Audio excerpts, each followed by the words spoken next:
Midday, a farm on the outskirts of Hendersonville, Iowa. Dust boils off the gravel like smoke, the van rattling as if it can feel his nerves. One hand grips the wheel, the other strokes the camcorder in the seat beside him, like a pet, a confidant, its red record button pulsing like a heartbeat under his thumb. Okay, all right. So aliens aren't in the cornfield anymore, he mutters, voice cracked and buzzing in the stale air. Yeah, sure. But the circles, the circles, it's theirs. They made them. It's their mark. It's their proof. If I don't show the inside of those circles, it's just gonna be another rumor. His knuckles creak on the wheel. The sound sharp as glass. Okay. All right. Contact comes later. Evidence first. Footage first. People need to see what they've done. The maze proves that they're out there. He grins, sweat rolling cold as oil. Then they'll know I'm right. Then they'll have to listen. The van jerks hard onto a narrow track on the edge of the field. The world goes muffled, as if wrapped in cotton. He kills the engine. Silence roars into his ears. Ahead, an opening gapes in the corn. The stalks ripple, whispering like a choir of paper voices. The spirals breathe. He feels the pull. Not thought, not choice. Pure gravity. The camcorder blinks awake, its red eye glaring back at him. He leans close to the mic. Words falling out like a confession. All right, let's make history. The van door slams, boots crunch gravel, then earth, then fallen stalks. Every step eases the pull. The corn parts and closes again, swallowing him whole like a throat. Attention, brave viewers. This video features adults immersed in a spine-chilling horror RPG experience.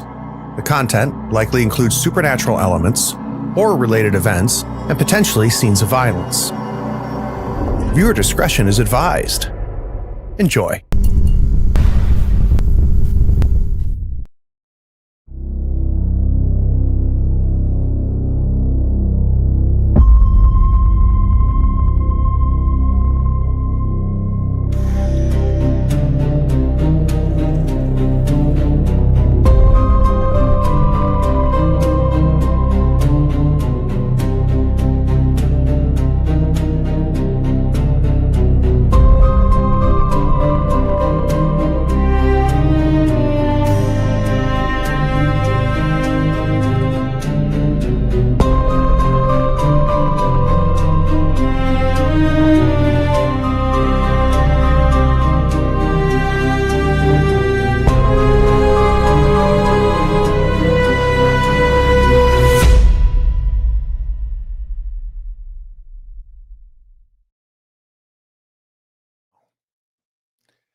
So, Declan,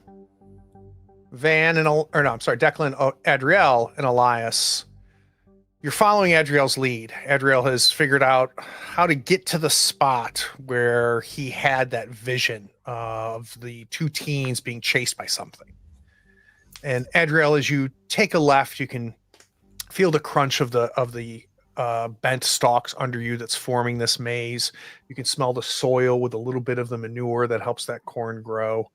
And as your arms kind of brush every once in a while against either the left or the right wall of this maze, you can just hear it just scrape as the dry corn stalks stand there. And Adriel, you turn the corner, and it's exactly the shot, except you're lower than what your vision was. Your vision was higher, and you would estimate maybe like 3 or 4 feet. was the viewpoint above where you are, to the point where you can see where some of their footprints had broken the corn stalks that are on the ground. And what catches you off guard a little bit is you kept track of Derek, you kept track of Declan by their foots crunching on that corn ground. You don't hear that. And when you turn around, Elias, you're following Adriel. Right there next to you is Declan. He seems to know where he's going. And he turns a corner. You turn the corner. And you don't hear his footprints. You don't see him. And you look to your left. Declan, you're walking with Elias, following Adriel. You see Elias go around the corner. And as you take that corner, you realize that you're alone. All three of you are standing in the corn maze after turning the corner, and you've lost each other. So at this point, Declan is going to close his eyes and recall a vision from earlier. Okay. He's standing alone in this crop circle, and he reaches into his pocket, and that's where he comes back to the present day. And I'm going to use my hold to have an object on me that is of help in the situation. So I'm going to use that hold. You get to decide what that is, because I don't know what that would be in this circumstance, but that is what I saw in the vision earlier. Yeah, so I think it's a great place to use the hold. What do you want this to accomplish?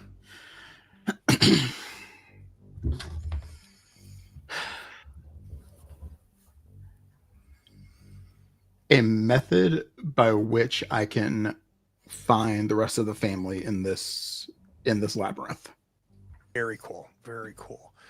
Elias, you turn the corner and you're alone. I'd like to read a bad situation.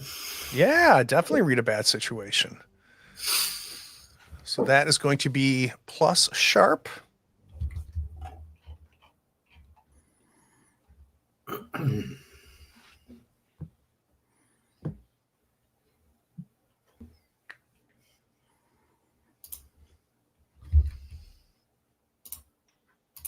Yep. All right. You set it up still with a 7. What is your sharp? 2? Yep. Nice. Very nice. All right. So on a 7 to 9, you got your 7. You get to hold 1. Looking at the list on read a bad situation, which one is yours?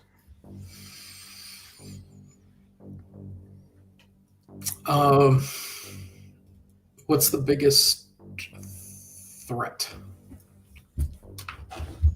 So as you're standing there,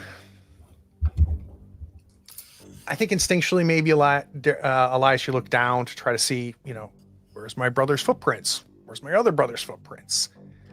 And you do see prints, but they are sections of this corn that's been crushed to the size of like a dinner plate. And I think you look close enough to notice that it's hooved.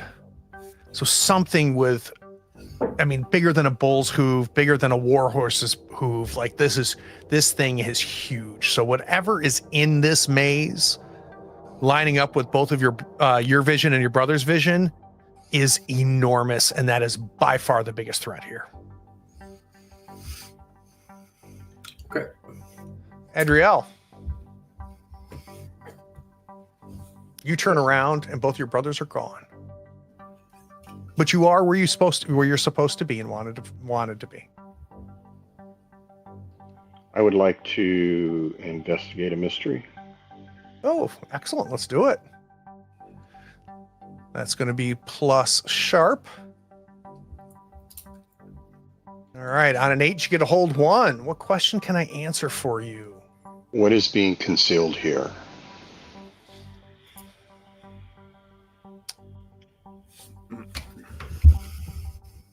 Give me an idea where you're looking.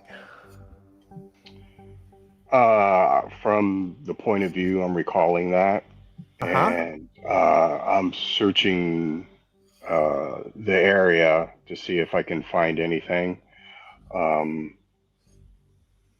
that's where I'm going with that first, because I don't want to conflate it with something else. So Understood. So you stand there and you're able to kind of, okay, and you close your eyes for a little bit to recall it, and you realize, okay, I'm standing here. I'm standing in that spot where my vision started, where the chase at least started for you in the vision. And I'm gonna have you notice more than a few things, I think. One, you see the same prints below you that I described to Elias, these dinner plate sized hooves. And estimating the height and everything of this thing, because you've got a rough idea of that, it was running, which matches up to your vision. You also recall one point that the teenage boy kind of faltered up ahead. So you go up to that point and see where he fell and got back up again. And you can see a small piece of his shirt got torn off on one of the stalks. And you can see that shirt there. You turn the corner and you find some jewelry that maybe was from the teenage girl. And soon after it, as you follow this trail of the way that this chase was happening, the hooves change and become boot prints. I'm also collecting things as I find them. Perfect. So Van, you're there in that kind of that closet under the staircase in this farmhouse. Nobody was there when you walked in. You spent some time poking around, looking around the house, kind of hitting your foot on this old farmhouse wooden floor. Sounded like looking for an echo, some sort of sign that, and I suspect it's based on the visions that you heard of, like this, oh, does this thing have a basement? And you open up that closet door and you look and you can see the metal ring at the very bottom in the wood. You can see where it's cut. You know, if you reach down and grab that ring and pull it right up, it's going to open a big door in the floor. And almost the half second before you lean down to grab onto it is when you felt, not for the first time in your life, the cold steel of a shotgun rifle touching the back of your neck. Say where the bathroom is.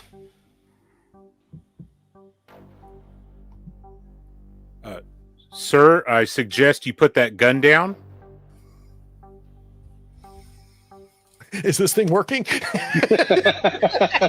And interrupt. So I would like to do something. All right. Adriel was the one with the phone, right? Yes. Yeah. I hear that, and instantly giant white angel wings just come out. Think Lucifer style. Yep. Come out, and I'm going to use my, where is it at? Angel wings. You can go instantly to anywhere you visited before or to a person you know well. I'm not worried about the other part because it's not happening, and I have to roll plus weird. Do you have to roll plus weird if you take somebody? That's trying to a good remember. Question. I think otherwise it just happens. Double When check you me. carry one or two. No, if you do carry people with you, you roll weird. Which you're not doing. Right. So there's no roll needed. This is the first time we've seen Adriel use the wings. We see that the wings physically manifest themselves. How are you getting there instantly, though? Is this the wings come out and you would do a teleport of some sort? Is it super flight, or what are you envisioning? Yeah, it's super flight. So, Van, you say to this guy, you better put that shotgun down, and we hear a crash. And Actually, I want to change that. Please. The wings come down like in front of me, like a shield. Nice. And then there's a brief glow, and then I'm gone. So it's more like a teleport like that. Absolutely love it. And that'll solve problems for you later. So I think that was a better choice. So you feel that shotgun there, you tell him to put it down, and all of a sudden this golden light glows for like a flash of a second, like a camera flash. And Adriel, you are facing Van. And you can see the old man is behind him. I would like to use my wing to come around and hit him. All right, so you're going to kick some ass. I'm going to give Van a chance to go first, but it sounds like you're going to kick some ass. Van, what are you doing as you see your brother appear in front of you? And you can defer to him if you want. To be honest, if it's the first time I've seen this, Yeah. it's going to be a reaction, not knowing it's him at first. Big giant wings just Punch kind him in the of appear in face. front of me, right? If anything, I'll probably jump back or duck in a defense, which may or may not help with being in the way of a shotgun. But who knows? It could be. So this sounds like an act under pressure to me. And it sounds like what you want to do is duck down to avoid the threat behind you and maybe the threat in front of you. I guess instinctually he would do that. Yeah, I'd say so. Okay, great. So let's do an act under pressure plus cool.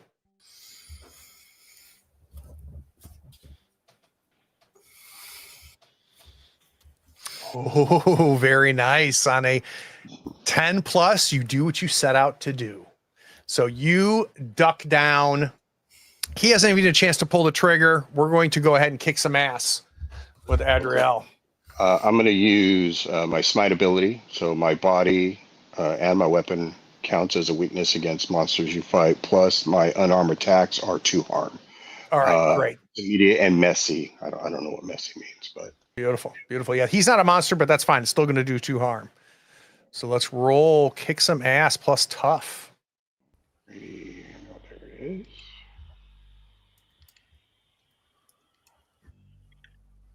Nice rolling. Nice rolling. On a 10 plus, you get to choose 1 extra effect. Let's see. Right now, you're both going to exchange harm.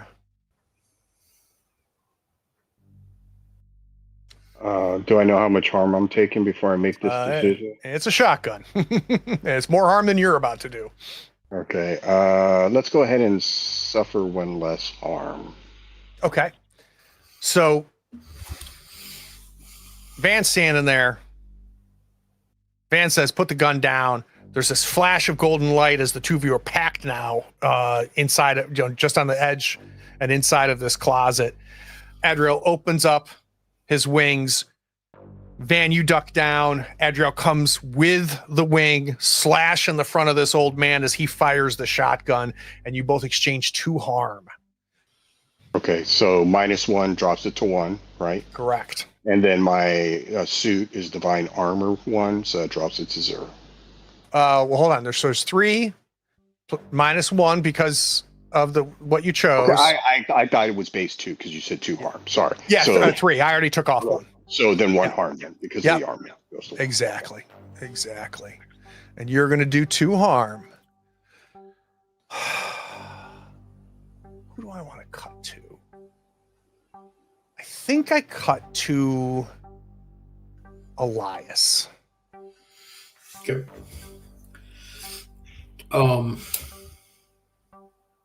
Sorry, Robert, did you want to? Yeah, I'm sorry, real quick. Who is the other person? Is it the father or the son? It's the old man. Old man, okay.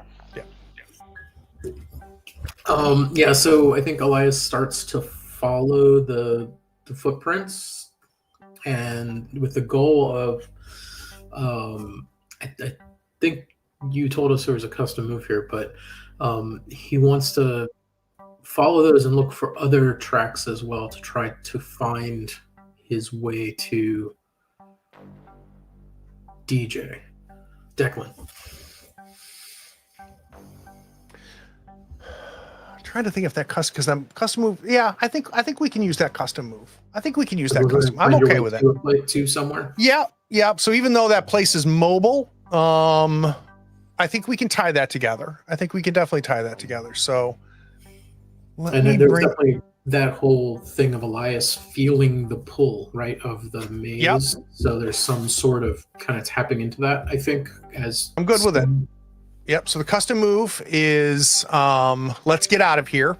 When you enter the circle looking for the center, you find it. When you try to find an exit or someone else in the maze, so it covers it, roll plus sharp. Oops.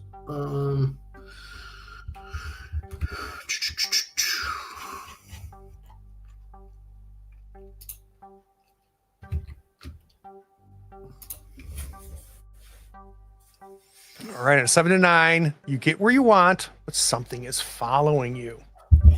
Instinctively, Elias, and again, it's this weird compulsion that this maze seems to generate.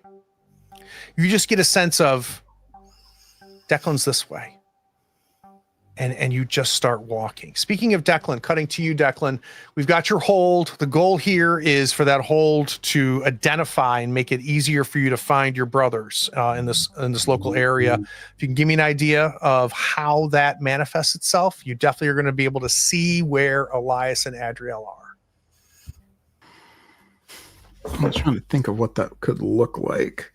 Even Van, you'll know where Van is too. What kind of?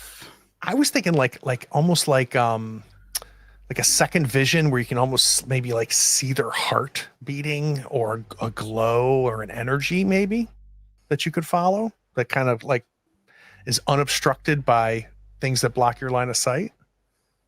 The other thing, it could be just instinctual where you just know. Do Can that I- Doctor So Strange. something that What if so I think something that Declan cannot identify, but would definitely be distinct, and that is that Adriel's wings or activating divine powers gives off a smell that I love it to be Declan knows smell-based. but can't necessarily identify exactly what it is, but he's like, he's this way. Yeah, and then with Elias, there's something inside of him. You could smell Elias too. It's a different smell, I imagine, because it's a different power. And even Van has, when needed, it's almost superhuman adrenaline. And I think you can smell his adrenal glands pumping, and you can tell. So between your three brothers, who are you heading towards? Elias is the closest. You can tell that Adriel and Van are together. And far away, you're guessing outside of the maze. I think instinctually, regardless, Declan's first instinct would be to go after Elias Okay. and try to keep him safe. So, Elias, you're going through and you hear a rustling up around the corner ahead of you. It is in the direction towards Declan. Okay. Just to be safe, I think I'm going to pull my knife, and I'll probably go ahead and enchant it. Oh, great. Let's go ahead and do that.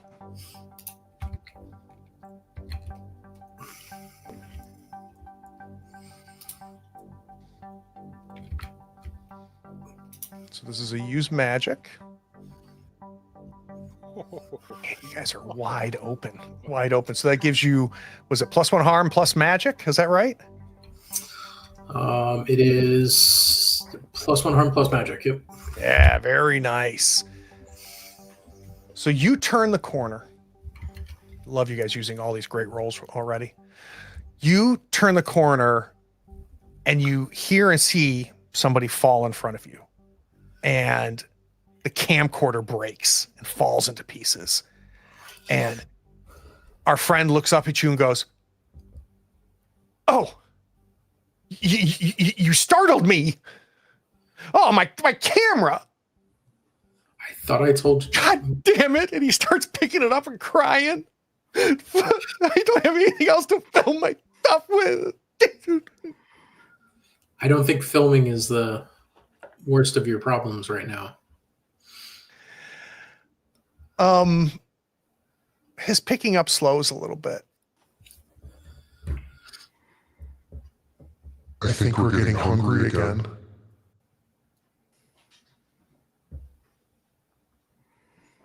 And You remember, don't you, Elias, what we did together? yes, I'm not as full as I was. Time has passed. And we don't have to burn so many this time. We can burn just one. not this one. But I see him. And he's innocent. Exactly. That's what feeds me. That's what feeds us. And when I'm hungry, it's harder for me to remain here with you. It's harder for me to keep you safe, to give you power, and to give you breath.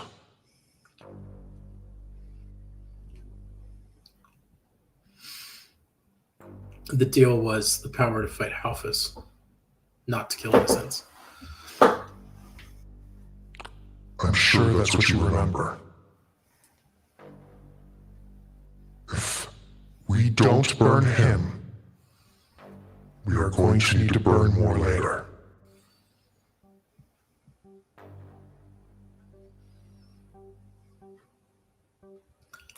Elias blocks it out. I think I want a quick act under pressure here. What you're trying to do is to block him out and not succumb, come back to this pure reality without his voice taunting you. And I'm okay with you making it plus weird if you want. Instead of cool. It's up to you. Yeah, I think in this case, since he's the power, I think it feels more right to me to do it without weird. This is the human part of you resisting him. Yeah. I like it. Although it's a worse roll, it feels more right. That's what we do here. Okay. So on a 7 to 9, the keeper is going to give you a worse outcome, a hard choice, or a price to pay. Ooh.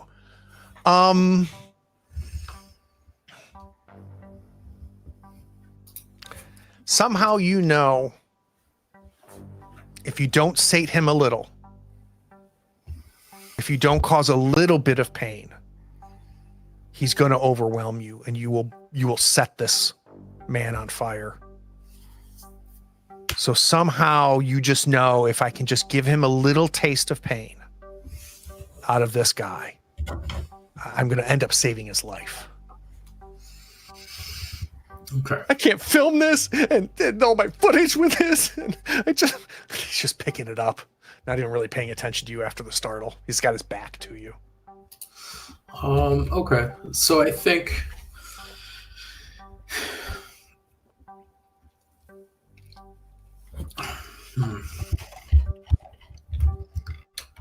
if I may play a little fast and loose, you can tell me how far I can go with this. But I think Elias is going to reach into his mind for his guilt and his secrets.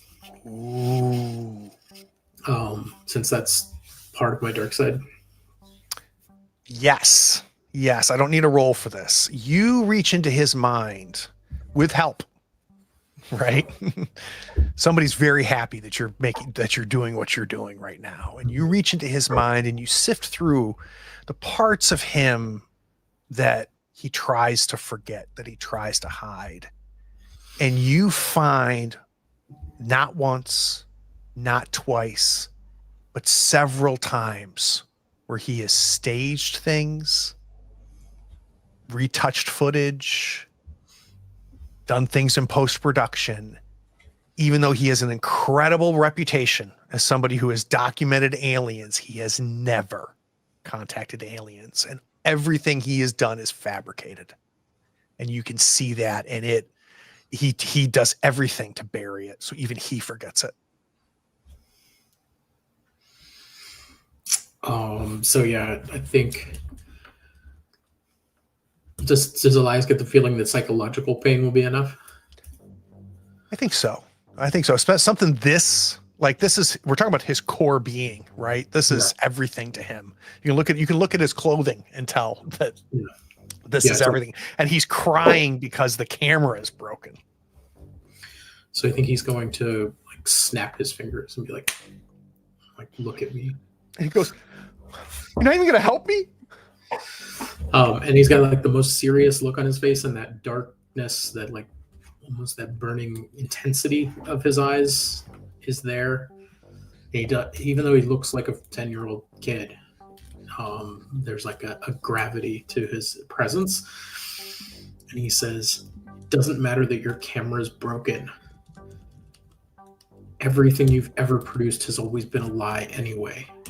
Now, if you don't leave here now, you're going to die. You're going to die a fraud and a charlatan."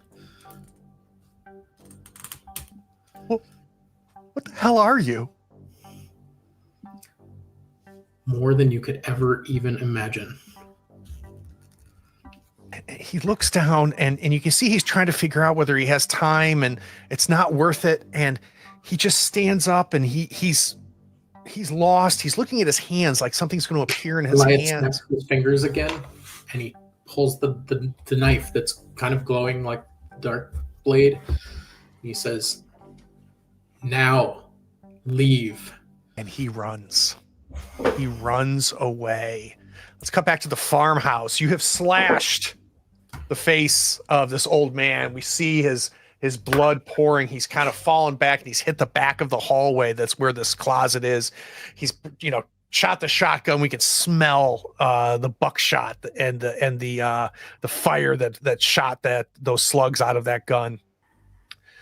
Adriel, you look down and it didn't break skin, but it did penetrate. It did hurt you. And I think it threw you back as well. It's clear that this gun is dangerous to you. I think we're on Van. So Van, what are you going to do? It's so loud. Your ears are ringing because that shotgun went off, and instinctively you touch the back of your head to make sure you didn't get shot. Yeah. So I'm picturing Van reacting to the situation by ducking and getting into a strategic position to see what's going on.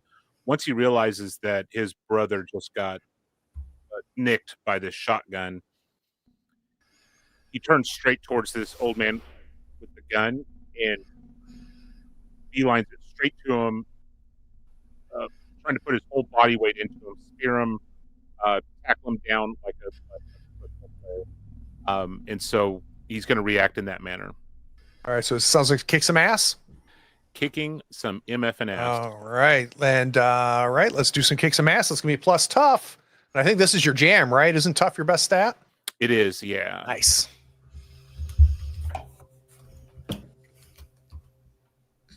There we go. Very nice. You get to choose one extra effect on the list of 4. Do you want to gain the advantage and +1 forward? Give +1 forward to another hunter? Do you want to inflict terrible harm by adding another 1 harm? Do you want to suffer 1 less harm? Or do you want to force them where you want them? So right now you're doing until you pick one of those, you guys are going to exchange harm.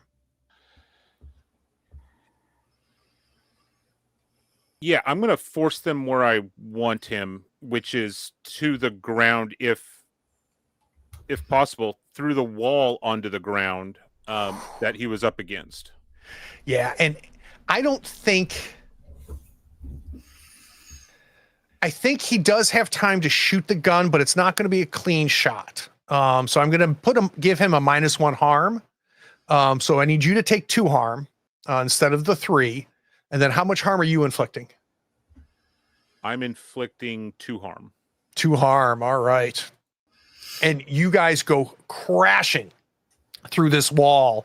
Adriel, you just see your brother pop up like a spring under him. And he just launches like a missile into this old man. This old man shoots this shotgun again, his second shell. And you can see it hit Van's shoulder. But Van and him just disappear into what we know is the kitchen as he just launches through the sheetrock and drywall of this wall. What are you going to do, Adriel? The wings retract and the flaming sword comes out. And I'm going to push my way in and kick some ass. Are you going to kill this old man? Yes. Dang. He's on the ground. The shotgun is out of his hand at this point. It's going on the old gritty tile in this kitchen. It's just spinning away and going under the Formica table. And Van is on top of him and kind of getting up. And you can see, where the jacket and the shirt are torn and the blood from the buckshot. Let's do some kick some ass. Actually, he's pinned down. You're just going to inflict harm. I don't need to kick some ass because he's not going to be able to fight back here. So how much harm? It's 3 harm. So he's out. I need to know whether you're just taking him out or if you're taking him out. As I get down with the sword, I say, "Be free, child," and take him out. As the sword comes down, are we beheading him, cutting him? What are we doing? I'm just stabbing him. Okay. As the sword starts to The enter warrior, his, like through the neck down into the right through the neck, the sword starts to enter, and the point comes in, and he says, "My dad doesn't know what he's doing," and the sword just sinks into him, and this old man dies. Declan, you're coming around the corner, and you see Paddington running towards you. And he has seen hell itself. You can see the fear on his face. Oh yeah. No, turn around. Stop. Where is he? Behind me. I think he's following me. Run, and I'll jump at him a little bit and tell him to keep running. And I'll go the direction he pointed at. So first he was like, "Which way do I go?" Because now he's sandwiched between the two, and then you gesture to run past you, and he goes, "Ah!" and he runs past you. And you start heading toward what you know to be Elias because you can smell it. And that brimstone scent is a little bit stronger, which tells you that something has happened, which completely lines up with that. What it doesn't line up to is that farther down this maze, you're going to be taking a right here to get to Elias, but farther down this maze, it almost blocks out the sun. You see something come around the corner. Suddenly, maybe this is why this corn grows so high, so it can still hide it. And what's standing there coming around the corner looking at you with burning coals for eyes. From the waist down, it's almost got like an animal's legs, but just the hind legs, where the ankles and the knees are bent in the different directions and these huge hooves. And it's got this thick, almost like professional wrestling belt, where a tunic is dropped between his legs. Bare chest that goes from hair up to transition to flesh, and he's got this wide, huge, bare chest, and arms like tree trunks, and fingers thicker than a sapling, and his head is a pure bull face, nose, and these enormous horns that have these gold ornaments that are ringlets of circles around each of the horns. And you just see this thing go, and just the smoke coming out of his nose and the burning fire of the red. Elias, you not only can hear that, but you can sense it. There is something that's up ahead and to the right, and you suspect you have an idea, maybe not exactly what it is, but what it is. Declan, it's your first action if you want to do something here. You are not Elias. And I'll reach my fighting sticks. Can't be worse than Reggie Bush. And knowing that Elias is that way, and I'm now face to face with the Minotaur, I'm not going to necessarily start by attacking it, but I'm definitely going to make to stand my ground. So here's a little bit of information that may or may not change things. Sure. It's starting to run towards you. It is possible for you to get to Elias, to turn that corner before it gets to you. You also have time to get to it before it gets to the corner where Elias is, or you can just stand your ground. So I'm not dissuading you. I just want to make sure you understand timing wise. If you wanted to get to Elias, you would have time, or potentially time. There'll be a roll. And if you wanted to get to him, the kick some ass would happen before it gets to where Elias is. Does that make sense? I think this is a strength and number situation. I think I will act under pressure to try to cut the corner past him to get to Elias and try to work that footwork a little bit and see what I can do. Yeah, so let's act under pressure plus cool. Let's see if you can get to Elias before this thing gets to you. Hold on. Oh. If I'd like to use my hold now, or should I wait until... Oh, you can reveal your hold now. So I'm going to help him, give him +1 forward by interfering with the enemy. So I don't see it, but I hear it. Well, and remember, this already happened, right? So you've already jinxed him. So this was always there. It's just now being activated, right? Yeah. So I don't think you need to be near him or to hear him or anything. Like, I think part of the jinx is you've been jinxed, and when it needs to happen, it's going to happen. So that's going to be a +1 for you, Declan, on this act under pressure. Do me a favor, Derek, double check the mic that you have in the settings. It sounds like you have your web mic going again. So give me an act under pressure +1. All right. So on a 7 to 9, the keeper is going to give you a worse outcome, hard choice, or price to pay.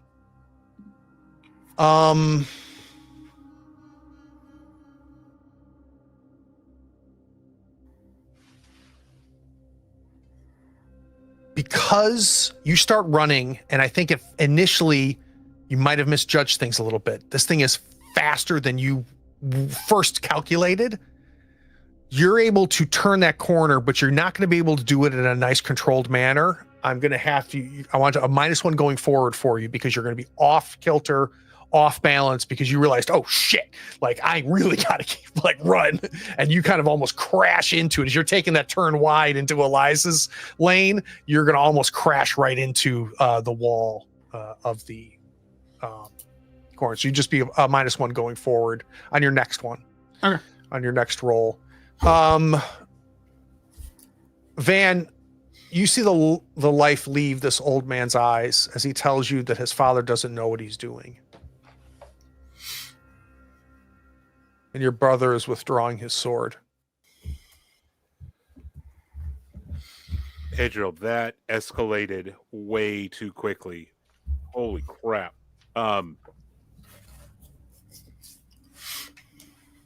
His blood is starting to spread on that grubby tile, pooling out of his shoulder.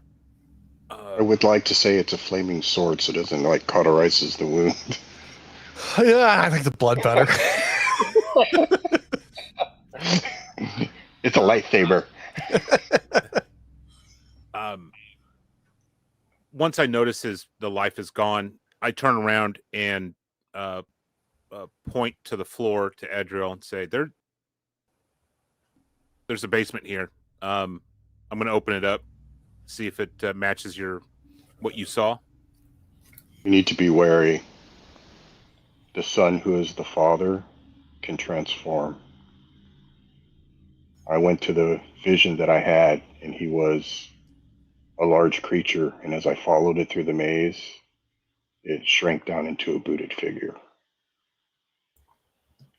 Where is I guess the father now? To be Pavlos, right? Where's Pavlos now? The younger of the two in appearance. Yeah.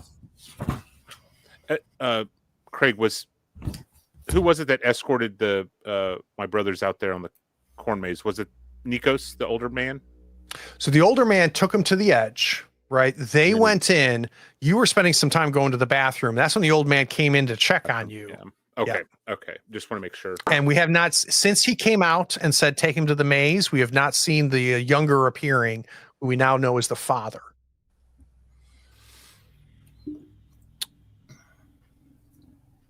I do want to ask, Van, you said this escalated quickly. Can you give me an idea what's going through your head? Do you think Adriel went too far? Is this what you expect from him? Did he match violence with violence? How are you taking in this? Yeah, I think it was a reaction to him popping up out of nowhere. Matching violence with violence is more than acceptable in Van's eyes, and we are a brother's keeper. We've protected each other many times over the past. I think that statement was more of a reaction to the instant teleport, which I'm going to ask him about later, obviously. But just even the shotgun to the back of the head to start was wow. Yeah, your adrenaline is pumping. Yeah, like you can taste that aluminum in the back of your tongue. Yeah. And so I'm gonna walk into the closet and reach for the door handle to pull up or push down, whatever the mechanism is. It's a lift. Giving Adriel a chance to halt me if he thinks it's a bad idea. One other thing. Declan and Elias were following me in the maze, but when I went around the corner and got to the place of my vision, and I turned around, they were not there.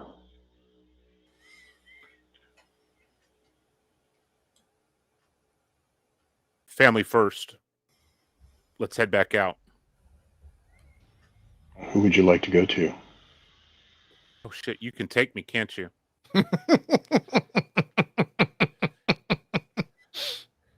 Your Usually.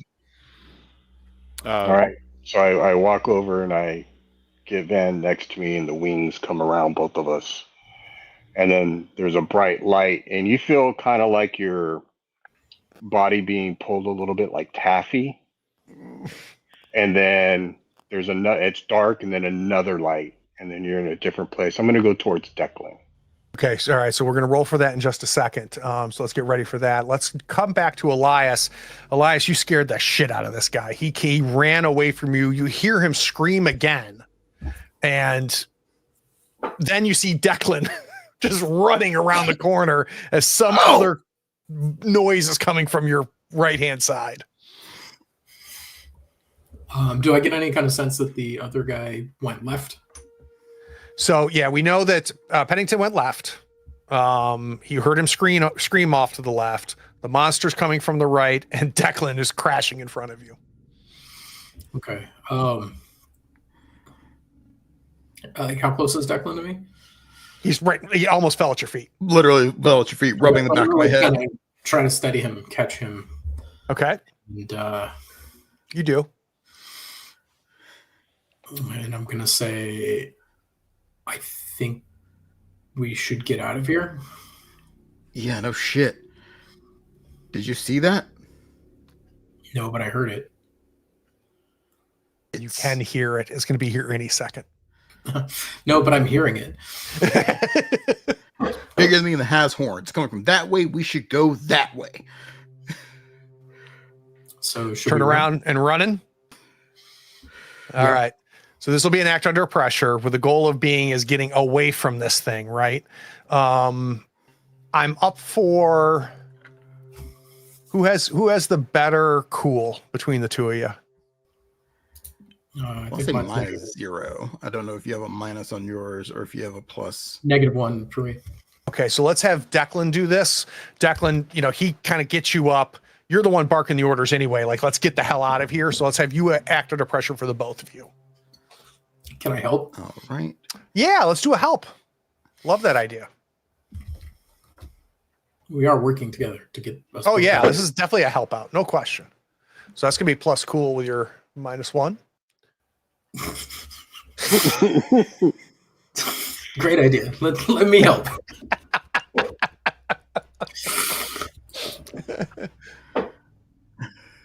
Okay. Okay. I'm gonna hold one. And let's go ahead and do Declan's. You don't get a +1. I also have a -1 on this roll, right? Because of the correct. Because of the failed help? No, because of the -1 going forward. All right, but you still got your 8. So you're going to be able to give you a worse outcome, a hard choice, or a price to pay.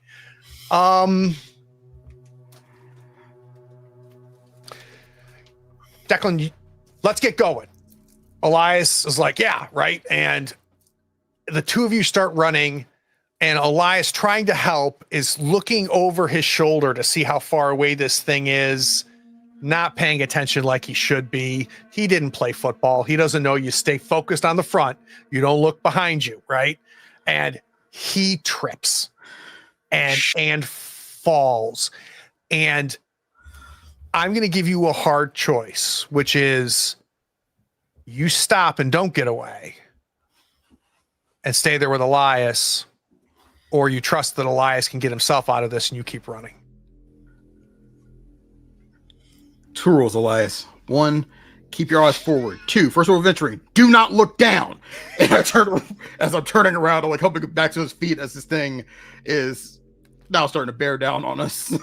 It's right on top of you. All right, Adriel, your wings are closing around Van. This, if I read that correctly, if I understand angel wings, this does require a roll. Is it plus weird? Yes. All right, let's see it. I am going to spend a point of luck to make that a 12. Ooh. So, few things. 1, so what's a 10 plus on the move? It is. We get to where we're going. All right, beautiful. And then what is your luck result? Do you have a special luck? Yes, I do. It is. I just had it 1 second. This is something you get to play with. It is when you spend a luck, you get word your mission requires something difficult that must be done by you urgently. I love it. I love it. I'll hold on to that. So, Declan, you grab Elias by the arm. You're pulling him up this time. This thing's turning the corner. We see it open its mouth, and you can see the fire starting to ball in the back of its throat. You got your fighting sticks out, and all of a sudden behind you, you just see your shadow, some sort of golden light behind you, and you see your shadow appear in front of you. Adriel, as you pull your wings up, you see the back of Declan, the back of Elias, and the face of this Minotaur about to open up its mouth and burn all of you. Let's go to break.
So the four of you are there, but I've got Adriel and Van just arriving.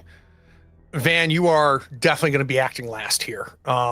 You just, to use the words of a friend of mine, have had your body stretched and it feels like taffy.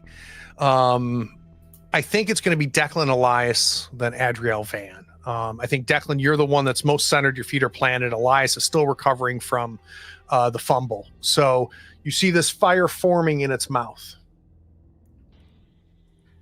Well, here goes something. And I'm going to kick some ass. What's that look like? I am going to just launch this fighting stick, this perfect spiral, directly into its mouth. Love it. Either try to bar it open or like get it down its throat or something, but I'm kind of a desperation move. Fantastic. Let's do that now. The jinx still applies, Elias? So it was just +1 forward. I think he used it on the. Got it. Okay, it's just the +1 forward. Got it. All right. So kick some ass plus tough. Oh no. All right. So on a fail, what does that look like? Give me a second. So as a reminder, on So you got a couple options here. One is take the experience, and you guys will exchange harm. Or you can mark luck and choose an effect. I'm going to take the experience and exchange harm. Let me think for a second here. Doing whatever. Now it's on a 7+, you exchange harm. It's one way on a fail, or I get to choose. I get to make a move. Yeah. You say you're going to mark some luck? Yeah, Is that what you said, Declan? No, I said I'm going to take the experience and take the harm. I was going to take the consequence. Mark the experience. And just a jet of fire. The ball just forms out and just leaves his mouth. And the sides of the cornfield are hit by the fire, and you take the brunt of it. So I need you to take 3 harm. It also has a tag of nope, it doesn't have a tag of that. So you just take this fire, and it blasts you. So you're gonna take 3 harm. Reminder to tell me if you hit 4. That puts me at 4 because we started at 7. Does. So that puts you at I forget what the term is. It's not unstable. It's I think it is unstable, or is it past unstable? It just when you hit 4, unstable. Yeah. So you're now unstable. Okay. Which allows me just to start doing just. Did you already have a harm from earlier? No, it starts at 7. So I took 3. It was the big you attack. go from the left to the right. Yeah. Go off from the left to the right. Yeah. You have to take 4 harm to get to unstable. Oh, take 4. I thought you said what I hit 4. I took 3, so I'm at 4. Okay. Gotcha. You've Don't taken. think of them like hit points. How many harm have you taken? I've taken 3. That's all I've. Okay, so that means you're then- at 3, right? So it counts up, not down. I'm at It's 3 a- harm. Yes. Okay, I got you. Yeah. Yeah, I'm currently counts at up. 3 harm. Yeah. All right. Good. I'm glad you're not unstable. That's a bad place to be. That takes me to Elias. Elias, you see this fire come. Declan somehow blocked most of it, but it singes. One thing you notice is that somehow, some way, this dry corn did not set ablaze. So I think as Elias was getting up and Declan was getting ready to, throwing his, taking his attack, Elias put his knife away and pulled out his pistol because he doesn't want to get that close. Yep, 10-year-old with a pistol. All right, let's kick some ass. I just see this 10-year-old kid pulling out a gun, shooting it at this thing. It's a 38 revolver. Nice. It's a loud gun, too.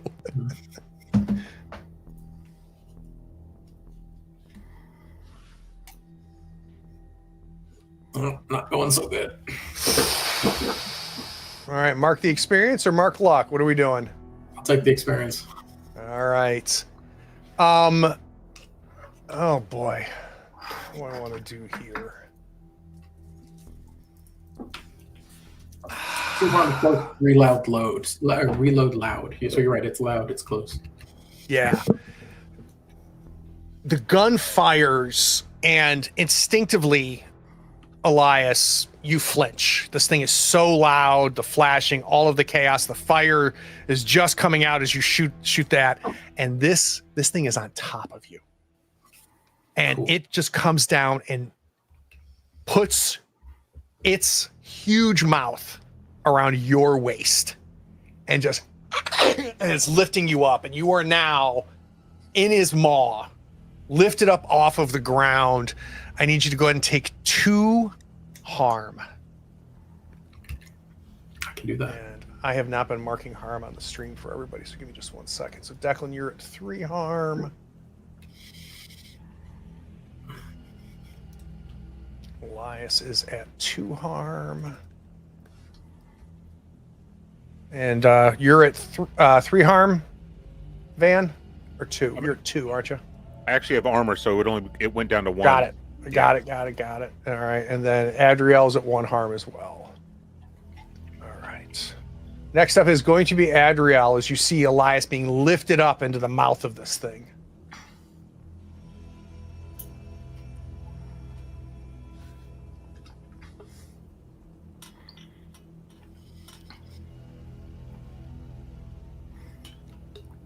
Triumphantly, like a trophy, it's got and just looks up, holding Elias's body. Basically holding a grenade. I really don't have much to do but to kick some arse. All right, there's nothing wrong with that. What is that? Before you roll, tell me what it looks like and what we're trying to do. Well, I still have the sword. Great. So I'm just going to position myself around, coming from the side or the rear, and just attacking it. So there's not a whole lot of room on either side of him. But if you want to kind of go at a side angle, you definitely can. But I don't think you're going to be able to get past him. So, can I use my wings to teleport behind him? You can. And then I can attack from behind? Nope. Right, because it's one action. The thing. Yeah, I'll just attack. Flame sword comes out, charging at him and just going for the gullet. Yep. Kick some ass plus tough. I'm basically running and doing the old off of Declan's back into the air. Ah! Love it. All right, that's an 8. What effect do you want? So you can gain the advantage for a +1 forward, give +1 to somebody else. You can inflict terrible harm. You can suffer 1 less harm, or you can force them where you want them. We're going to suffer 1 less harm. All right, so you come up, and as you're coming down, it's trying to stop you. So you're going to end up with him like almost like a punch to your gut, right? As the sword also hits him. So I need you to take 2 harm and you go ahead and apply your armor, whatever you have, and then base 2 harm. 2. It's 2. I haven't made any reductions yet. Okay, so -1 and then -1, so nothing. Okay. What is the double minus? Remind me, it's divine armor. I took 1 less harm, so it brings it to 1, and then I have divine armor that subtracts by 1. Oh, correct. Right, from the move. Yep, you chose that. So, yep, we're good. And you do 3 harm? Yeah, and I also have fire, so I don't know if he catches on fire or not. And the fire does not affect him. It doesn't have an additional effect. So here's what happens: is you come down, he hits you in the gut, and he stops you, right? So the blade, hits, it definitely penetrates, but you can tell that this hide is thick. You know how much force you hit this sword with. You know how deep your weapon goes when you put this much force behind it when it hits flesh. And it didn't go. It went and you can tell, you can figure out what I'm saying. It did a third of what you expected it to do as it went into its flesh, and then it just stopped. So you heard it.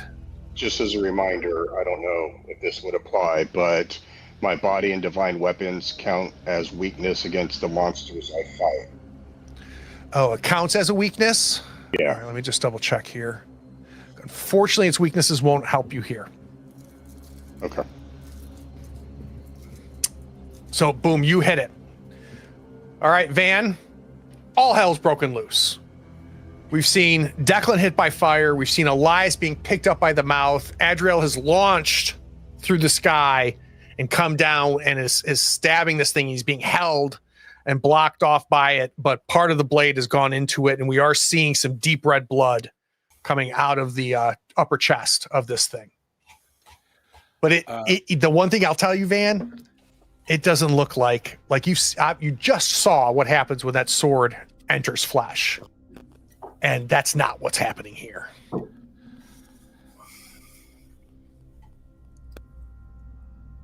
I'm going to get close enough to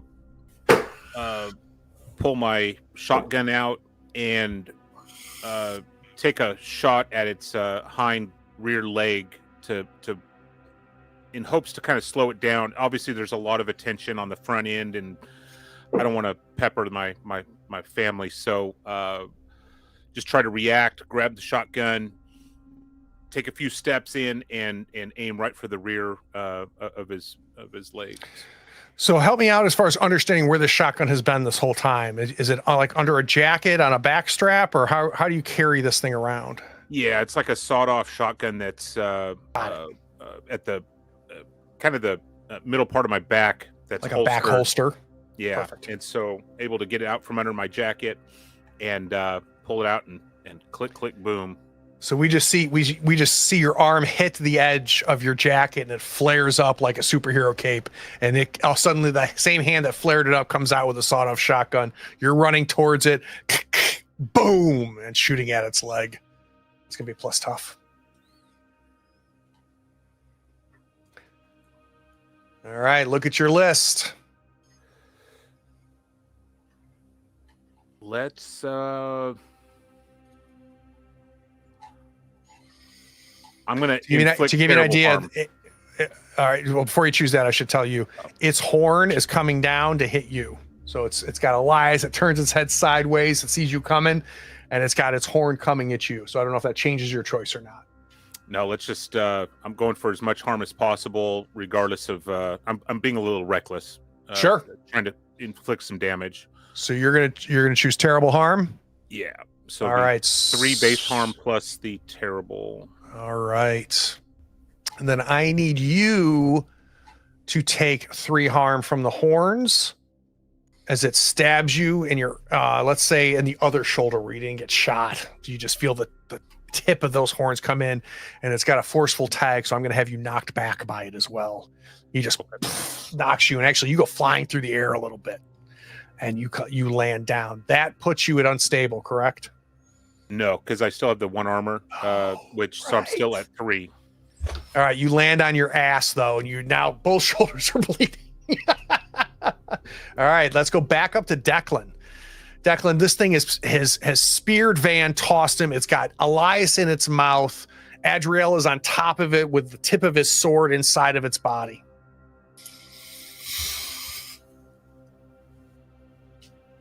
And I've still got 1 fighting stick in hand.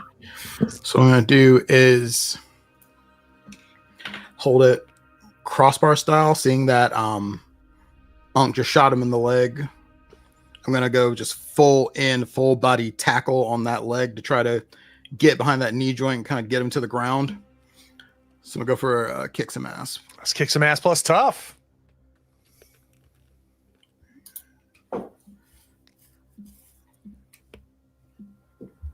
All right, we're getting our rolls now. He's also going to be hitting you with his other horn.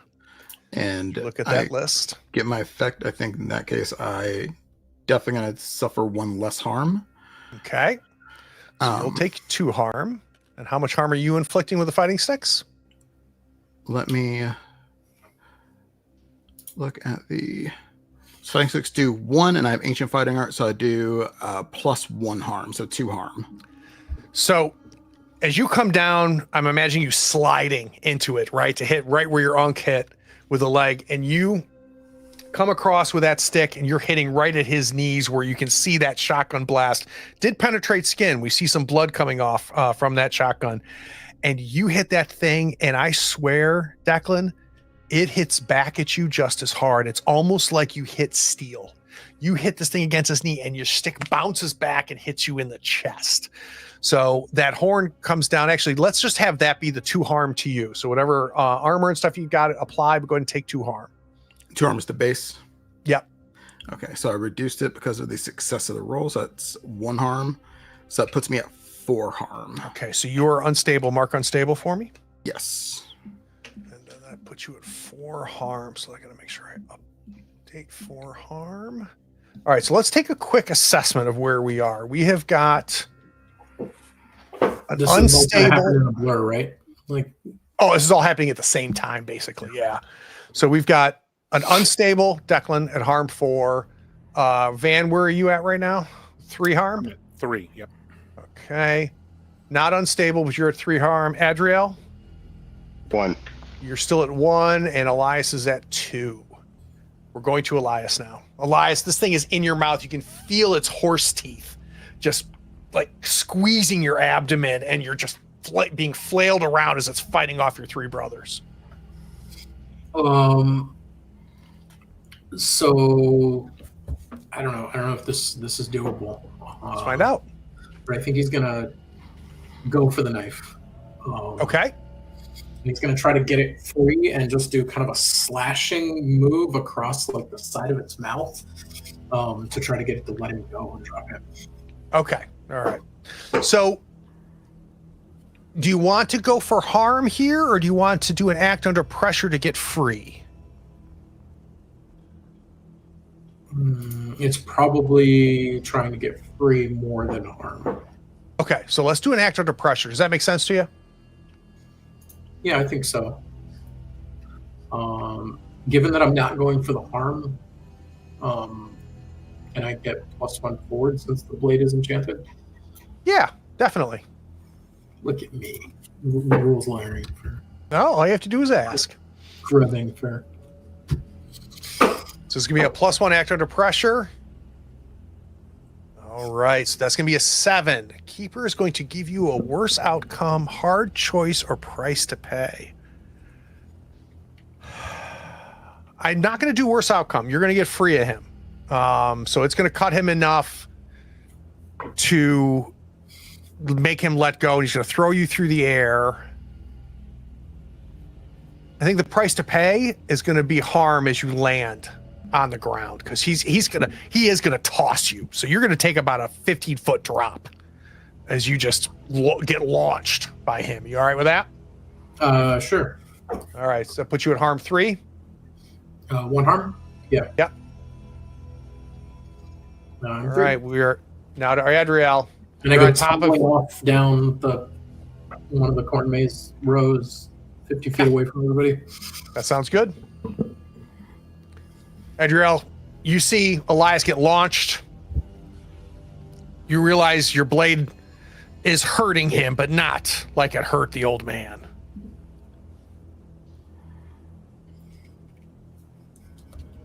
All right, I'm going to. So I want to throw something out at everybody, not just you.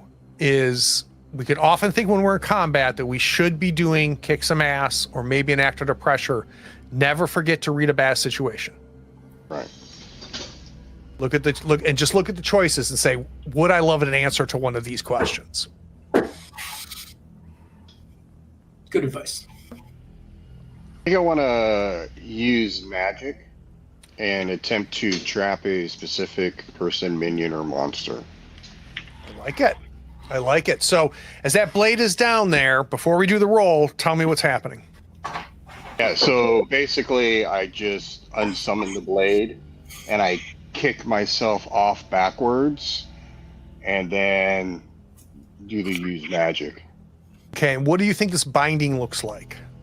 So basically, as I put my hands out, the sigils and the writings that are all over my body move. Beautiful. Yeah, they come out and engulf it and wrap it up. All right, let's do a use magic and let's add weird. So this is weird. This is use magic plus weird. It's a big roll. Yeah, think like Ghost Rider's chains, but instead scripture.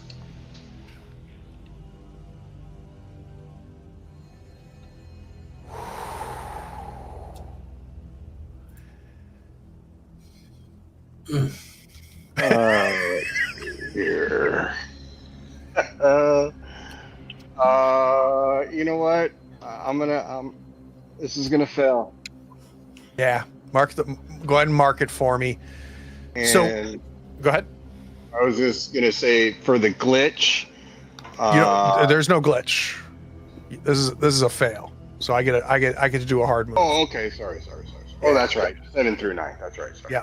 Yeah. So you put your hands out, and we just see these sigils come out and form these flame rings that are coming around, and like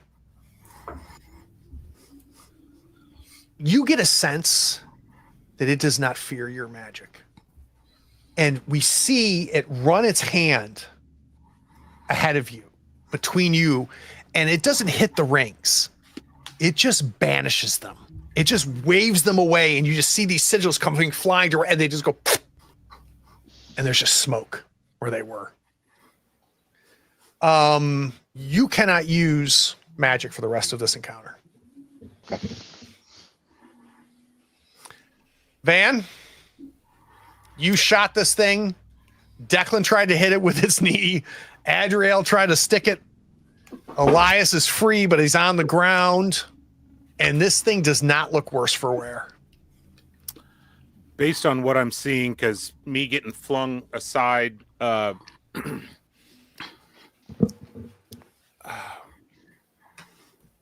have an alternative weird move of no limits. Talk to I me. can push my physical body past its limit. Am I able to use this to try and get this thing on its ass, knock it over with a success? Do I feel as if I can use this to put a dent in this to buy us some time to run? So I would let you use this as an act under pressure with a +2 go forward. Right? So I'm imagining just a huge surge of adrenaline. You don't want to knock it on its ass. You want to knock it back about 15, 20 feet. Right? An inhuman amount of strength to be able to knock this 10-foot, 12-foot thing through there. So if you want to go ahead and use your beyond limits, I'm good with that. Can you just read it again for me? It says when you push your physical body past its limits, roll plus weird, and then on a 10 or more, your body obeys your will to the limits of physical possibility. 7 to 9. 7 to 9 is you do it, but choose one consequence: harm, -1 forward, or you need to rest right away. All right, beautiful. Let's do it. And then what this will do is give you a +2. Actually, no, this is it. This is the roll. This is the roll to knock it on its ass. Okay. Are you the no limits? Yep. What were you going to say, Declan?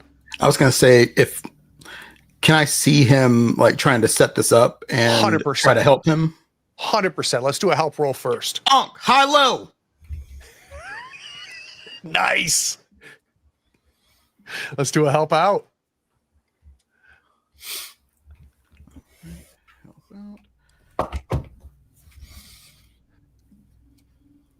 All right. On a 7+, you help. It grants them +1 to the roll, but you expose yourself to trouble or danger. I'm going to hold 1 on that, Declan.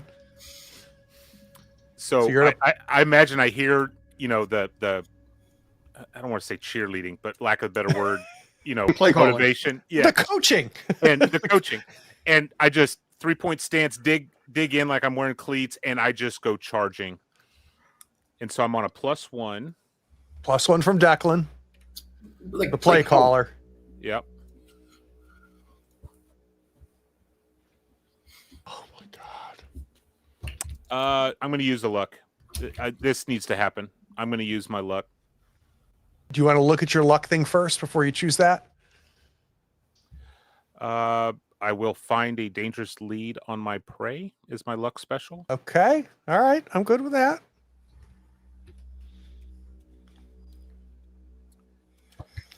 So that's a full success. So you 3-point stance, just like you taught those kids every morning before school, every afternoon after school. And you know what? If you're okay with this, Declan, I think your help out is you line up next to him. Oh, in my head, so I can give you an idea and see if you like Please. this. So I've already gone for the knee, but when I hit him, I follow it through. So I've still got a hand on him. And I just dig my knee in and I just drill in from one side while he's coming in from the other. So just like, what do they call those? What are the tackle things that they hit? Tackle dummies. Tackle dummies. You can tell how long it's been since I played football. So just like hitting a tackle dummy, Van comes in, hits it. This thing goes flying backwards. And it goes, you can hear how many lines and walls that this thing falls through. And it just vanishes and disappears into the corn.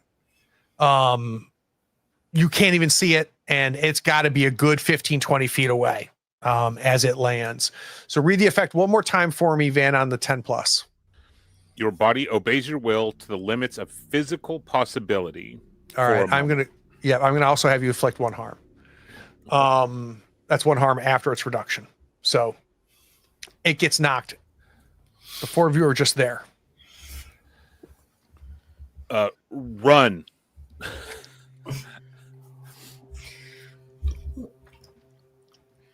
Shit, I gotta tell me twice. And Declan was gonna try to like get up, but of course he's super hurt at this point, but he's trying to like limp along. Yeah, go ahead and take 1 more harm for me, by the way. All right. I'm going to ignite my sword and start lighting the cornfield on fire. You light your sword, you start running it along the cornfield. And unlike its fire, your fire appears to work. And it starts to burn.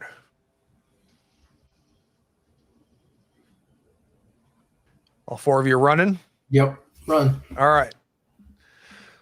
Let's look at our custom move again. Give me just 1 second. Let's bring it up. I'm going to have only one of you do this to get the hell out of here. Where's my custom move? There it is. Between all of you, who has the best sharp? Probably me. Anybody plus 1 or plus 2? 0? I'm I'm at 0. 0. You're a plus 2 or minus 2? Plus 2. Oh, it's Elias then. Elias, you're going to do the let's get out of here.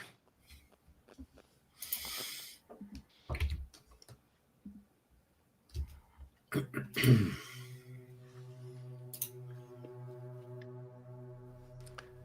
right, on a 7 to 9, you get where you want, but something is following you. So somehow Elias knows. Somehow Elias knows to get the hell out of this cornfield. And you're following him left, right.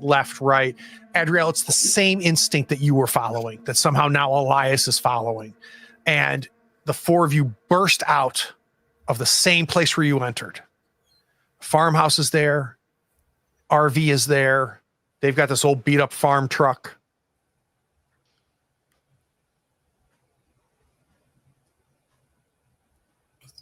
Let's go. I'm going to take a moment to grasp Declan, and I want to lay on hands to try to heal him. Yeah, Declan just come out of this corn maze and immediately just takes a knee. Yeah. Okay, so that's plus cool. Okay. Here, let me just do that for everybody. There you go.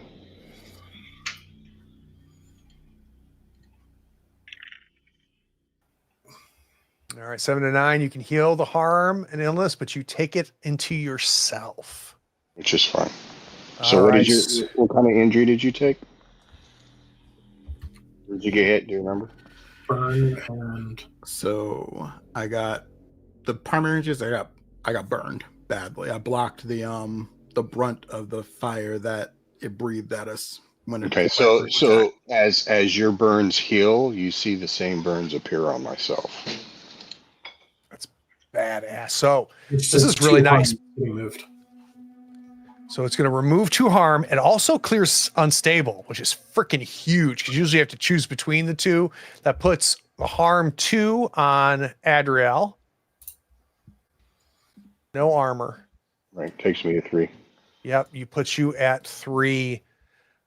Adriel, as you're doing that, everybody can see this. We're seeing smoke coming from what looks like towards the center of this cornfield. It is burning because of what you did with your sword. You also can hear a and it's getting closer.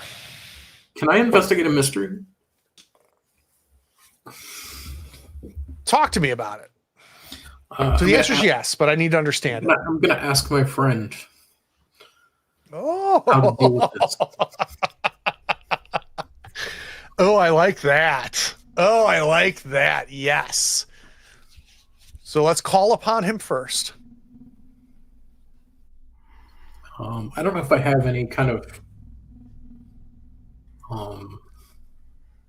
thing that I call him or it. So what does it feel like? It's just an opening of like a connection. It's Do you feel like you're opening, it's like letting him in more than it's me reaching out to him. Okay. Unblocking a door. Yeah. I like that. Let's roll it. Investigate a mystery. I also will take a read a bad situation here as well. Which questions do you like better?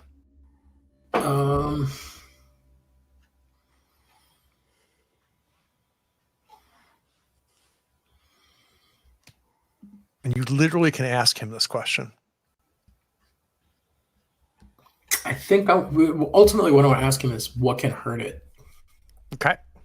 which is an investigative mystery question. Yep. Let's do it.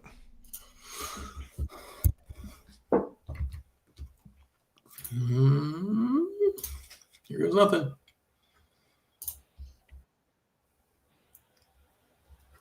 It's an 8. You only need to pick one. We know which one it is. That's the You one. you unblock the door and you just feel its tendrils between the layer of your muscles and your skin. It just finds space and it's there. Ask it.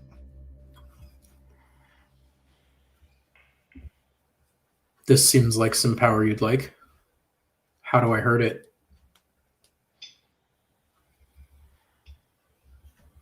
You like it when I'm here to help, don't you? That's the deal. We help each other. I'm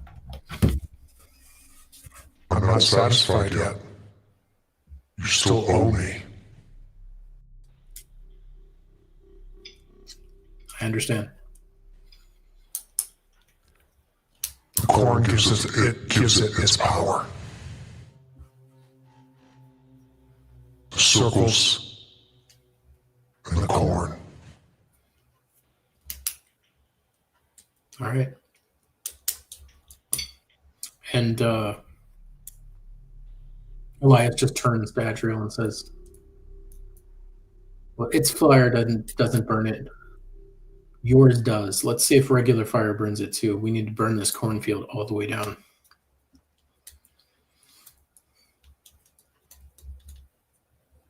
Adriel, Declan, Van. I'm gonna go run into that old farm truck and see if there's a gas can, something along those lines in the back. Love it. We have one on the RV. I thought we just brought the Forerunner We here. did just bring the Oh, truck. right. We didn't bring the RV. He said Declan- RV. Declan, do you keep a gas can in the RV? Do I keep a gas can in the? Could be. I Like mean, I a would keep a rack on the gas back. can in the Forerunner. And we do a lot of I mean, driving the over. Forerunner's what I meant. Yeah. Definitely would, because you're driving in Alright. the middle of nowhere. You never know we're going to run out of gas. Yeah. And you make plans upon plans, right? You Yeah. you We're good. pregame everything. So yeah, all right. So you already Speaking know that, Van. Speaking of pregame, if there's no gas, there's definitely a 12-pack back there, and alcohol's flammable. So either way, we've got it covered. There's Is no it- weed though. Are we It's no able weed. to drive? Are we able to? One thing I drive know that's not around- there, weed. Are we able to drive around the labyrinth? Is it open enough for that to happen? Oh, sure. It's a field. Yeah. Declan, Get in. And I jump in the passenger seat and just my sword ignited out the window. Just straight up the way around. Ooh. All right. And I'll. All right. So we have got the two of you jumping in the Forerunner. We're going to just strafe the edges of this cornfield with the sword. Van, before they leave, you grab that gas can out of there. What is Elias doing? I think Elias is doing some magic. Brian in the chat says, "Get in, loser. We're going Minotaur hunting." I think Elias is going to do some magic. If this isn't too far, he might have to do something in between now this and what he wants to do and where he's at now. But he wants to try to use his magic to trap this thing. All right. I'm good with that. So we'll do that in order. So you load in the car. Van, it sounds like you're going to just trying to throw gasoline and fire right on the front of this, around the entrance, buy you enough time because that's where the Minotaur is headed, right? Yeah. You're going to buy your friends time so that they have time to drive around this thing. And Elias looks like he's getting spooky. So let's give him some time to do whatever, hopefully demon eating, unleashing, world ending thing that he's trying to do. Yeah. So let's start with Van's act under pressure. And the goal is to burn the front of this cornfield to stop it from getting to you and Elias.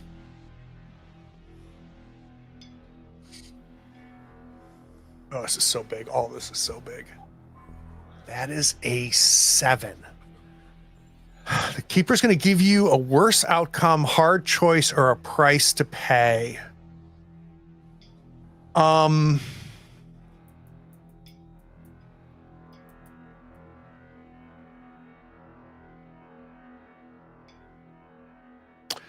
You can either take 1 harm by getting so close to this that you're going to burn yourself a little bit and your armor will not count. Or Elias is going to be at a -1 on his use magic because you didn't stall things long enough.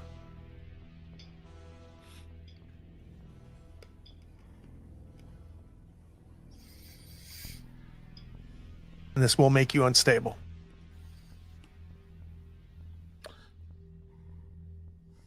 I got this. Trying to avoid min-maxing, right? What would actually... What do you try? Yeah, like you can min-max too. Van's smart. Yeah, but I think in the heat of the moment, he's taken as much. He's exhausted himself knocking this Minotaur. It's not out of the realm of possibility of burning himself while flinging gasoline around and trying to light it with a Zippo. So yeah, he burns himself.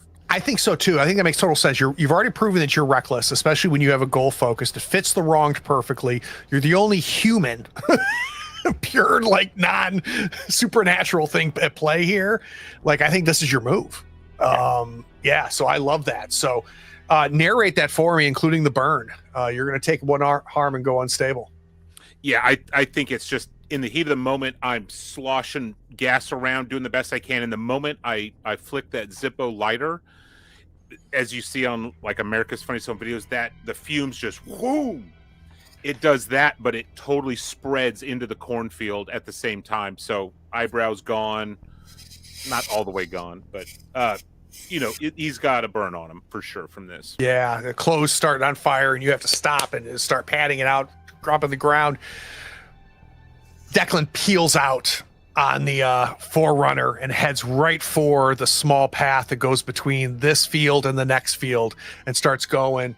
Adriel, you come down with the sword and you're just strafing and just setting the edges of this on fire. This is also going to be an act under pressure. It sounds to me like what you're setting out to do is to trap this guy, trap this monster in here. So you need to ring this field fast enough so it doesn't have a way out. Does that sound right?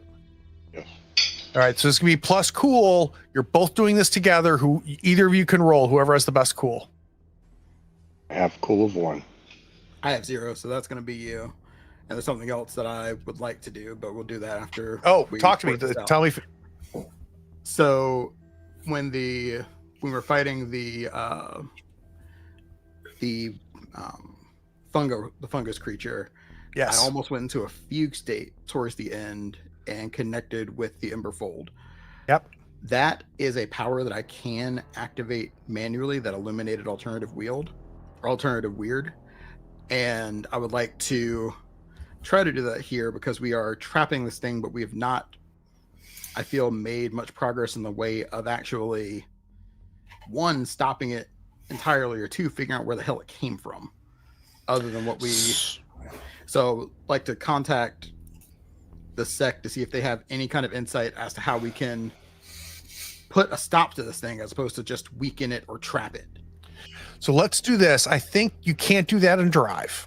So let's hold that because I love that idea a lot. Okay. So let's see how this roll goes. You've got a plan B, right? Or if things start to go sideways, then you're going to tap in to your sect. So I absolutely love that. Okay. So let's do a act under pressure. And if he wants, is he able to help out? Oh, we can definitely have a help out here. You guys are a team. So let's do a help out. That's up to you, DJ, if you want to roll it Yeah, or not. I can definitely help out. Let me. Yeah, you're driving. That's all right. Let's mark experience. Don't work, but it's all right. You are going to be a -1 forward. Because you have to, I mean, these are small areas, right? This is not road. This is farmland you're driving through. So just mark yourself for a -1 going forward. Straight roll for you, Adriel. Act under pressure plus cool. Oh my God.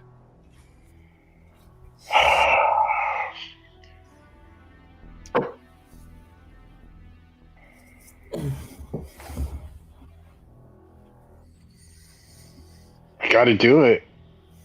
You don't have to do anything. You don't have to do anything, man. Oh, but I feel Just- like it just- I have to look. As you look at luck, just remember when you run out of luck, I'm not saying no. I know. We got time in the mystery left. If we have to regroup, we probably can. Nah, I won't spend the luck. I'll spend the experience point. And You in the start. Oh, go mortal ahead. words of Derek, ding. You hop in the car. Declan takes off, starts driving. Sword comes out of the passenger side, and you are cutting and burning as you're going, coming around, and then out of effing nowhere,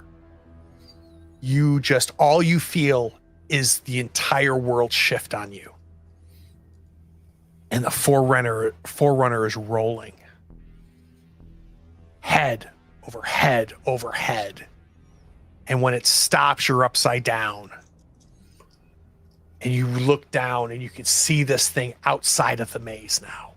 And it just rammed the forerunner. Declan, the engine cuts off. You see the gasoline dripping and you can smell it. And you can see the fire balling up in its mouth. Who wants to say it? Good time. Roll credits. Let's go to credits.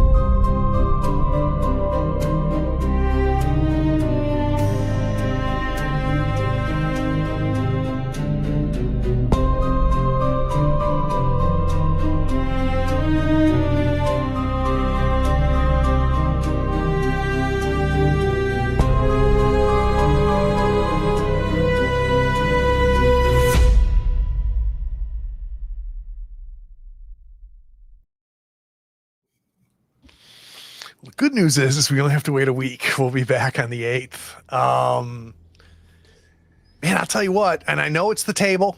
And this is just another strong table, but this is also my first time running Monster of the Week, and I swear to God, this game just delivers. The mechanics just work.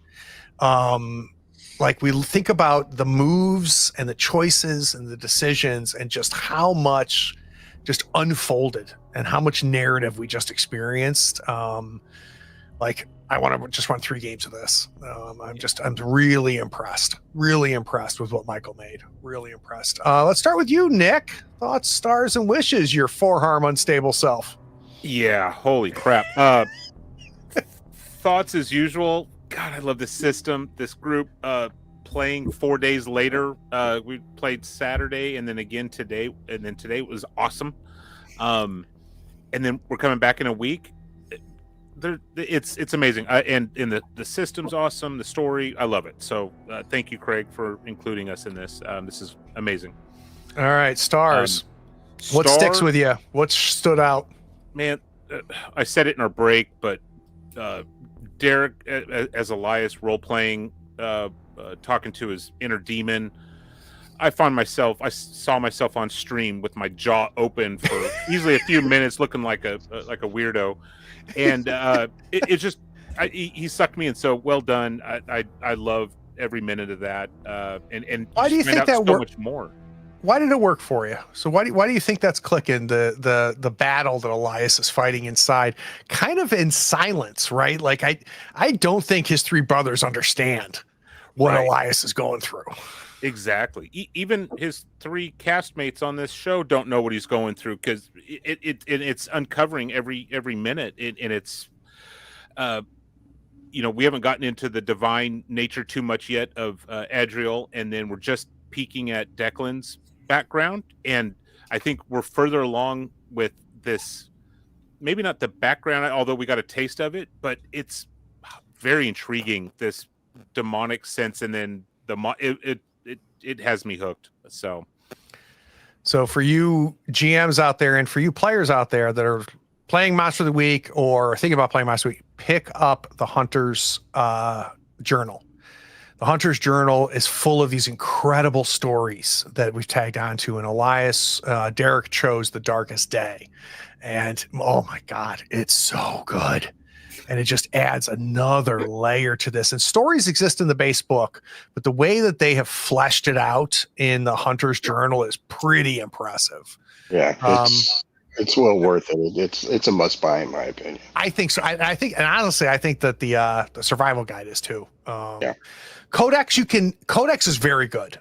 Codex books is very good, and if you love the game, get the Codex book. It's got a lot of really cool stuff in it. And then this is directly out of the Tome Mysteries. Tome of Mysteries from the original version of this, which applies here. There wasn't that big of a change mechanically, and the circles comes from the Tome of Mysteries. So, this is great. This is great. All right, so wishes. So, what are you hoping for that you haven't gotten yet, or what have you got that you want more of? I'm wishing for more towards Halpheus, our kind of big baddie that us as a family are going after. And I know we're getting there, right? I spent a luck, which is going to help us. We got a little bit of a clue. We're slowly ramping into it. It's just going to take a few more Wednesdays to get there, and I'm excited for it. Yeah, I think we have the Fallen One looking around the corner, waiting for a beat, and I think we have Halphus looking around the corner, waiting for a beat, thanks to the luck spends. So yeah, I completely agree. Derek, thoughts, stars, and wishes. I think I just have to echo basically everything Nick said. This is so great. Enjoying everything that's happening at the table. You guys are awesome to play with, and you had such cool stuff to build that we can each build on each other. And I'm just so enjoying it. What's the moment that sticks with you? What was your star moment? So I think my star moment, I think it's a two-way, where it's kind of it's. Let me start with the first one is the scene where Adriel kills the old man, and then the response. like it just made me say, to myself, like partly in character, but also like as a viewer, like who is really evil here? Like, Dude, how much did we learn about two characters in just one little scene? Because not only did we learn about Adriel, but we learned about Van too. Yeah. And then the other thing was the scene with Declan coming back to help Elias. Not because I think it was uncharacteristic, but because I think that in Elias's head, he would have rather Declan keep running. And it stopped Elias from doing it helped ground Elias, I think, in a way that changed the narrative in a good way, I think. So I enjoyed both of those things a lot. I think we have learned, Derek, that if we put Elias under too much pressure, it could be a mistake. Right. And I wonder if there's a part of Declan that was just like, I don't want to see what happens if I do leave him alone. I don't know. That'll be interesting to explore. Yeah.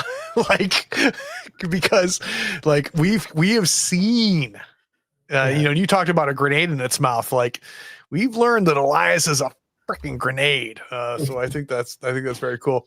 So what have you gotten you want more of? What haven't you gotten you'd love to see?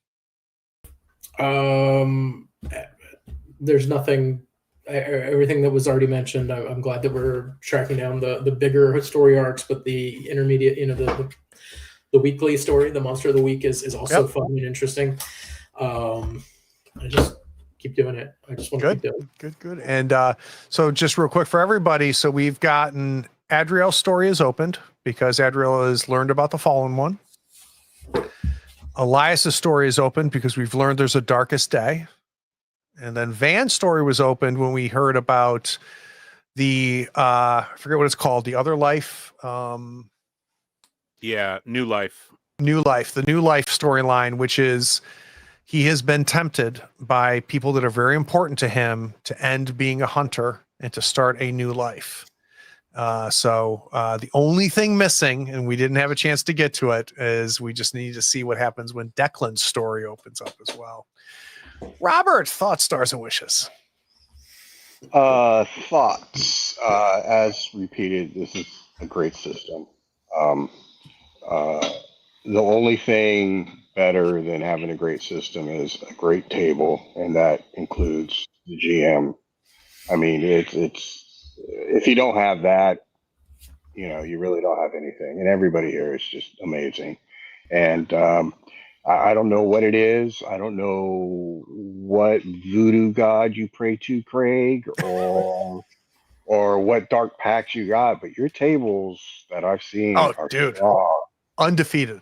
Yeah. So it's just it's a blessing, to be a part of that. And finally, getting to play with Nick, who I've been wanting to play with for a long time too. So that's awesome. As far as my star, I'm going with Nick because just Van being Van, like just running up there, just throwing gasoline out of a can and then just lighting it.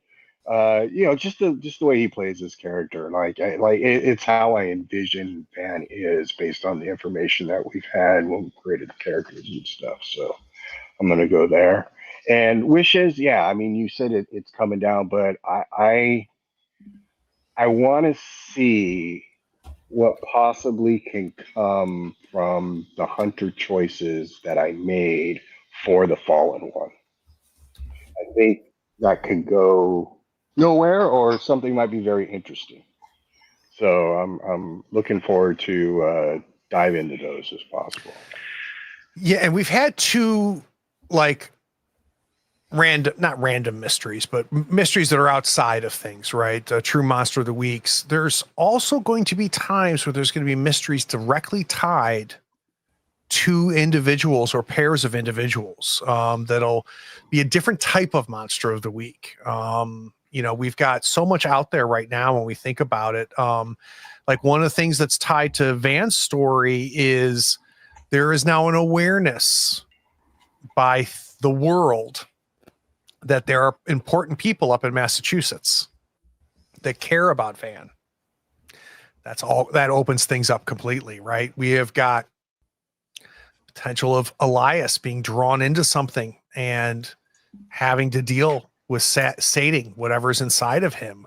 We've got Adriel, who now understands that the reason that Adriel was brought back and ascended and brought back from death is to deal with this fallen one. What is this? And Declan, your story hasn't been unlocked, but it's a clear mission once it is unlocked. And on top of all of that, we've got this Helphus, who we have, I think, articulated up to this point is a demon that has one goal, which is to end the Remington bloodline. And we have not seen it rear its head yet. So there's just like so much going on. All right. Anything more, Robert, or can we go to Declan or go to DJ? Go ahead, DJ. Take it away, brother. DJ, thoughts, stars, and wishes. I like everyone else's thoughts. So this is just an extremely fun system. I had a buddy of mine who had GM'd it, so I was familiar with it from them, but I just texted them like, this is so much fun. I'm so glad I took the opportunity to do this.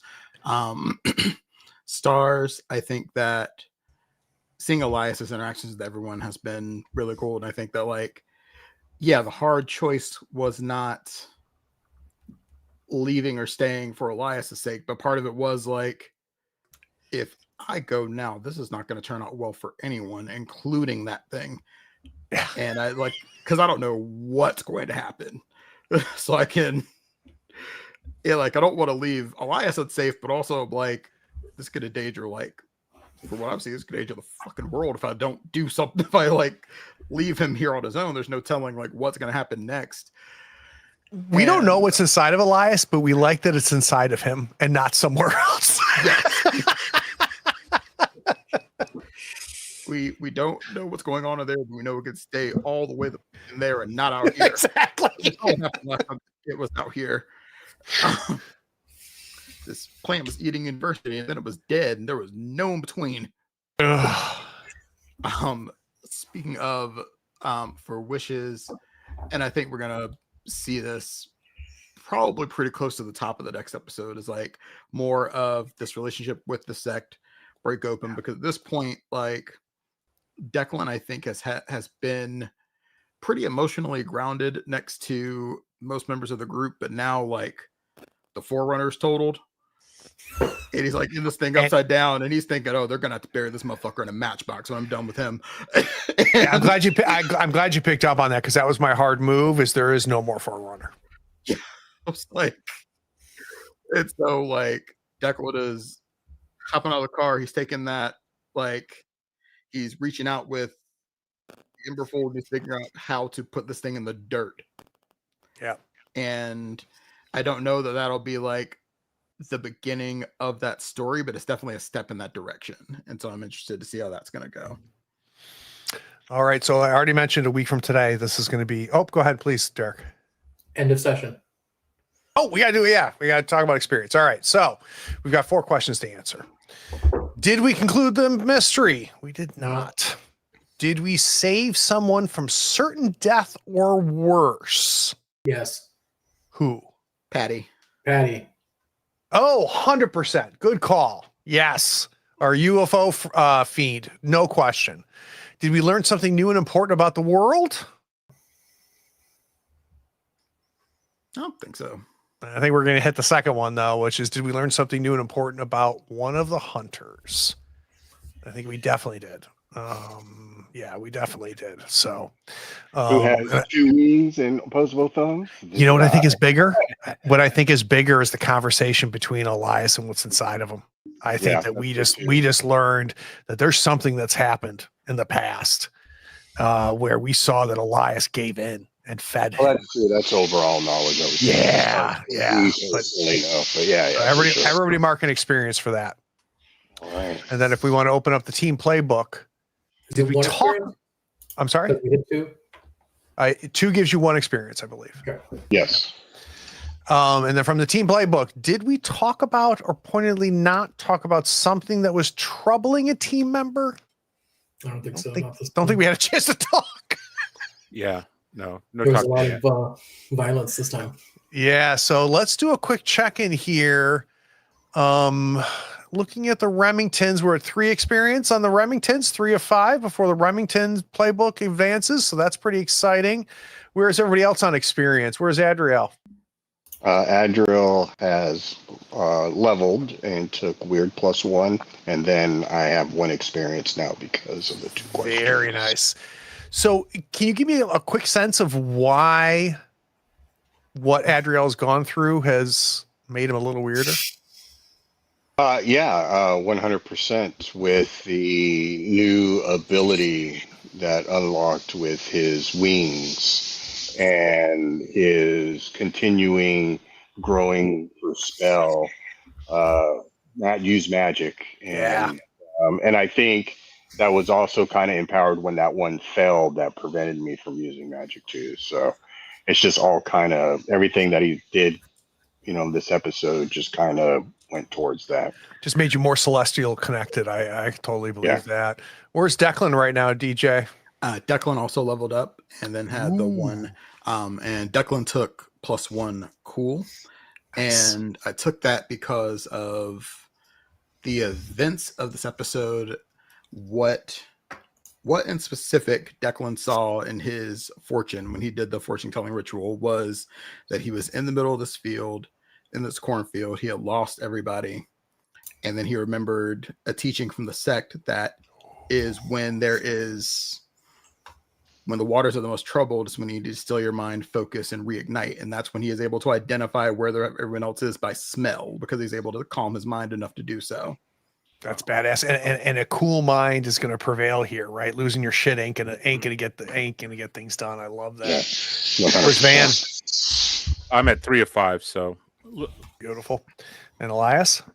Elias got his first level, improvement, and is at 2 again. And what do you know what your improvement's going to be? I'm taking another playbook move. Another move from my playbook, and I took hunches. It says when something bad is happening or just about to happen somewhere that you aren't, roll +sharp. On a 10+, you knew where you needed to go just in time to get there. 7 to 9, you get there late in time to intervene but not prevent it altogether. Or on a miss, you get there just in time to be in trouble yourself. Oh, that's good. That's good. Little precog action. Thanks to our passenger. I think that's great.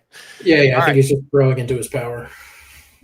Definitely agree. So tomorrow is Grindhouse Cthulhu. So we're playing Call of Cthulhu using a Grindhouse scenario, Isle of the Damned. If you did not watch the first episode, trust me, it's one of the best first episodes ever on the channel. Go check it out. Episode 2 is tomorrow. And then, like I said, a week from now, we are back here in Iowa, trying to figure out what the hell we're going to do with this situation and our poor Forerunner. And then the third thing that's running on the channel right now is the return of the most popular play on the channel, which is Forbidden Lands. It's okay to start on episode 1. See you guys in a week.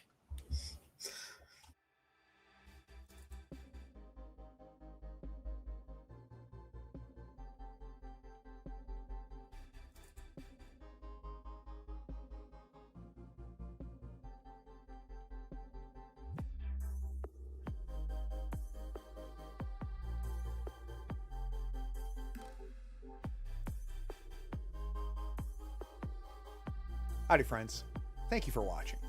All our content is archived and organized in playlists on the Third Floor Wars YouTube channel. Check it out. And if you could like, follow, subscribe, and even set your notifications to this channel on YouTube and Twitch, we'd appreciate it, and it'll make sure that you catch all of our content. I talk with creators, designers, and experts across the gaming landscape in every episode of our podcast, Tabletop Talk. Open up your favorite podcatcher and search for Tabletop Talk from Third Floor Wars. Support your creators. They make the content you love, and it's your support that makes it happen. If you want to help us, go to Third Floor Wars on patreon.com, and you can help us for as little as $1 a month. Thanks again. We'll see you next time. Take care.